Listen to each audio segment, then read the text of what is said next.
രാവിലത്തെ ബഹളം കണ്ടാൽ അറിഞ്ഞൂടെ ഇന്നൊരു സൺഡേ ആണ്, ഇന്ന് കുട്ടികൾക്കൊന്നും ക്ലാസ് ഇല്ല. അതുകൊണ്ട് തന്നെ ചേച്ചിയും പിള്ളേരും എല്ലാവരും വന്നിട്ടുണ്ട്. സൺഡേ ആയതുകൊണ്ട് ലേറ്റ് ആയിട്ടൊന്നും എണീക്കാനൊന്നും പറ്റില്ല. പട്ടുവിന് 10 മണിയാകുമ്പോൾ ഡാൻസ് ക്ലാസ്സിൽ പോകണം. അപ്പോൾ അതിന് മുമ്പായിട്ട് കുളിക്കണം, ഒരുങ്ങണം, ടിഫിൻ ഉണ്ടാക്കണം, ടിഫിൻ കൊടുക്കണം. അപ്പോൾ അങ്ങനെയുള്ള പരിപാടികളൊക്കെ ഉണ്ട്. അപ്പോൾ ഇന്നത്തെ ആ പരിപാടികളൊക്കെ കഴിഞ്ഞിട്ടോ പട്ടുക്ക് പോയി തിരിച്ച് വന്നിട്ടാണ് കേട്ടോ ഞാൻ വീഡിയോ ഒക്കെ ഷൂട്ട് ചെയ്യുന്നത്. ആക്ച്വലി ഞാൻ വീഡിയോ എടുക്കുന്ന കാര്യം മറന്നുപോയി.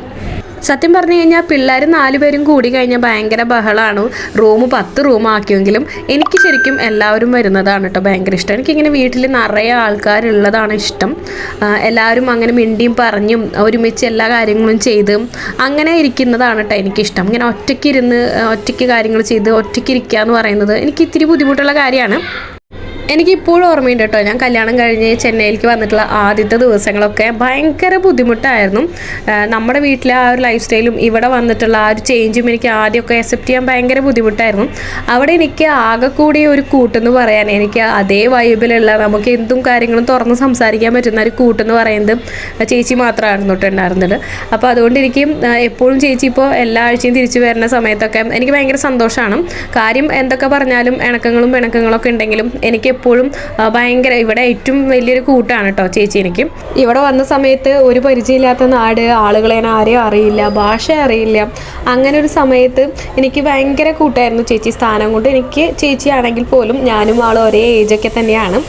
ശരിക്കും നമ്മളൊരു ജയിലിൽ പെട്ടിട്ട് നമുക്കൊരു ഫ്രണ്ടിൻ്റെ കൂടെ കിട്ടുന്ന അതേ ഒരു ഫീലായിരുന്നു കേട്ടോ ഞങ്ങൾക്ക്. ഓക്കെ, ഇനി നമുക്ക് ഇന്നത്തെ വിശേഷങ്ങളിലേക്ക് കടക്കാട്ടോ.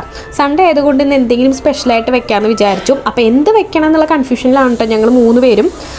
ഞങ്ങൾ ആദ്യം ബിരിയാണി ഉണ്ടാക്കാമെന്ന് വിചാരിച്ചു, പിന്നെ ചോറും ബാക്കി കറികളൊക്കെ വെക്കാമെന്ന് വിചാരിച്ചു. പിന്നെ ലാസ്റ്റ് നമ്മൾ ഫൈനലൈസ് ചെയ്തു കേട്ടോ, നമുക്കിന്ന് നെയ്ച്ചോറും അതുപോലെ ബീഫ് കറിയും വെക്കാമെന്നും. അപ്പോൾ ഞാനും ചേച്ചിയും അപ്പവും കൂടി ചേർന്നിട്ടാണ് കേട്ടോ ഈ കണ്ട കാര്യങ്ങളൊക്കെ ചെയ്യണത്.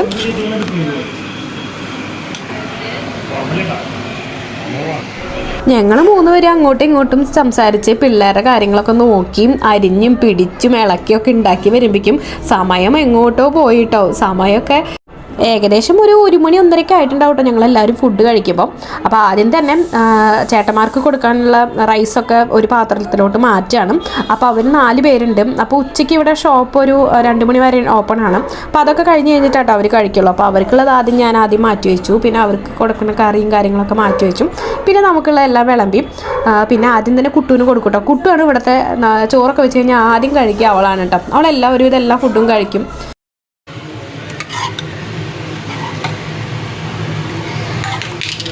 പിന്നെ സ്വയം ഞങ്ങളെ പുകഴ്ത്താന്ന് വിചാരിക്കരുത്. റൈസ് നല്ല അടിപൊളിയായിരുന്നു കേട്ടോ, നല്ല സൂപ്പറായിരുന്നു കഴിക്കാനായിട്ടും, നല്ല പാകത്തിന് കിട്ടിയിട്ടുണ്ടായിരുന്നു. പിന്നെ ഇത് അപ്പു പറഞ്ഞു തന്നൊരു റെസിപ്പിയാണ് കേട്ടോ. നെയ്ച്ചോറിൻ്റെ കൂടെ പരിപ്പ് താളിച്ചത് കഴിക്കുന്നത് അവൻ എവിടെയോ കണ്ടിട്ടെടുത്തിട്ട് അവൻ കഴിച്ചിട്ടുണ്ട്.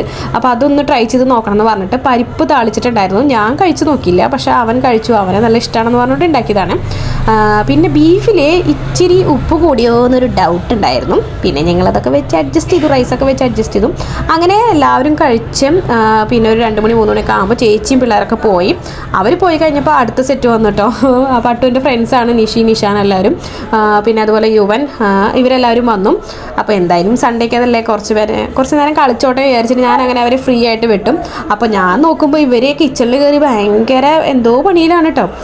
ഞാൻ നോക്കുമ്പോൾ ഇതാണ് ഉണ്ടാക്കുന്നത്, ലെമൺ ജ്യൂസ് ഉണ്ടാക്കുകയാണ് കേട്ടോ. അവർ പാർട്ടി ഉണ്ടാക്കുക അത്ര, അവരെല്ലാവരും കൂടിയിട്ട് പാർട്ടി ചെയ്യാൻ എന്തൊക്കെയോ ചെയ്യുന്നുണ്ടായിരുന്നു. ശരി, എന്തെങ്കിലും ചെയ്യട്ടെ എന്ന് വിചാരിച്ചിട്ട് ഞാനും വിട്ടും.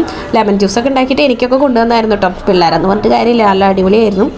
അപ്പോൾ അതൊക്കെ കഴിഞ്ഞ് ഇത് ഈവനിങ് കുറേ നേരം കിടന്നൊക്കെ ഉറങ്ങിയിട്ട് ഞാൻ പട്ടുവിനെ പഠിപ്പിക്കാൻ ഇരുത്താണ് കേട്ടോ. എനിക്കും വയ്യ കേട്ടോ, ഈ റൈസും ബീഫൊക്കെ കഴിച്ചിട്ട് ഇരിക്കാനും നിൽക്കാനൊന്നും വയ്യ. നാളെ തൊട്ട് പട്ടുവിനെ എക്സാം സ്റ്റാർട്ട് ചെയ്യാണ് കേട്ടോ. ഫസ്റ്റത്തെ എക്സാം തന്നെ ഇംഗ്ലീഷ് 2 ആണ്. അപ്പോൾ അത് പഠിപ്പിക്കുകയാണ്. അപ്പോൾ ഇംഗ്ലീഷ് 1 ഇംഗ്ലീഷ് 2 ഒക്കെ അവൾക്ക് കുറേയൊക്കെ അറിയാം. അപ്പോൾ എന്നാലും നമ്മളൊന്ന് ജസ്റ്റ് റിവൈസ് ചെയ്ത് കൊടുത്ത് വിട്ടാൽ മതി. അപ്പോൾ അതാണ് കേട്ടോ ഞാൻ ചെയ്തുകൊണ്ടിരിക്കുന്നത്. എനിക്കും വയ്യ കേട്ടോ, അവളിപ്പോൾ കിടന്ന് ഉറങ്ങും. അങ്ങനെ കുറച്ച് നേരമൊക്കെ അവളെ പഠിപ്പിച്ച് എല്ലാ കാര്യങ്ങളും അറിയാം. പിന്നെ സ്പെല്ലിംഗ് മിസ്റ്റേക്കും കാര്യങ്ങളൊക്കെ ഉണ്ടാവുമല്ലോ, അത് മാത്രമേ ഉള്ളൂ. അപ്പോൾ കാര്യങ്ങളൊക്കെ അവൾക്ക് അറിയാമെന്ന് അറിഞ്ഞപ്പോൾ ഞാൻ ആ പരിപാടി നിർത്തിയിട്ടോ. എനിക്കും ഉറക്കം വന്നു തുടങ്ങി. പിന്നെ അവൾക്കും വലിയ ഇൻട്രസ്റ്റ് ഒന്നും ഇല്ല.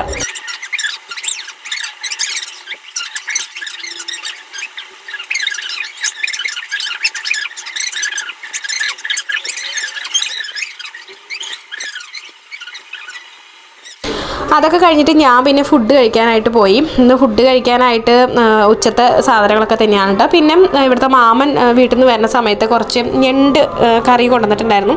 പിന്നെ ഞങ്ങളെല്ലാവരും കൂടിയിട്ട് ഒരു ഓംലെറ്റൊക്കെ ഉണ്ടാക്കി. അപ്പോൾ അതൊക്കെ കഴിച്ചു. അപ്പോൾ അത്രയ്ക്കുള്ളൂ കേട്ടോ ഇന്നത്തെ വിശേഷങ്ങൾ. ഇനി നമുക്ക് നാളെ കാണാം. ബൈ.